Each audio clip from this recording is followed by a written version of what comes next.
Huawei users around the world and in South Africa were left panicked when tech giant Google announced it will no longer avail its Android operating system to the Chinese phone maker. Huawei is already the second largest smartphone supplier in South Africa, and they sell an enormous amount of phones, high-end, mid-range and low-end. People are not sure whether or not Google services and the things we're talking about are apps like Gmail and Maps and Photos, those kinds of things. People don't know whether those are going to work. South Africa saw a 7% increase in smartphone sales in 2018. Huawei showed the strongest growth. The Chinese manufacturer has been given a 90-day reprieve, but uncertainty over its relationship status with Google may hamper future sales.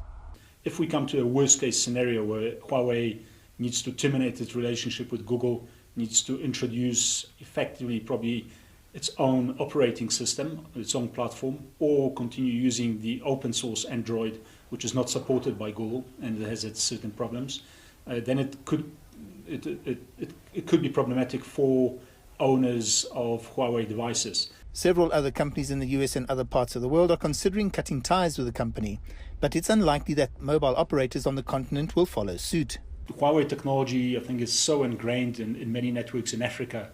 So for operators to start trying to replace Huawei with historical technology and also limit its 5G deployment would be very costly.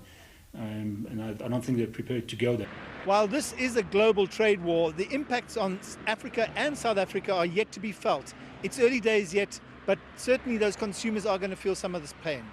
I'm Angelo Coppola for CGTN in Johannesburg, South Africa.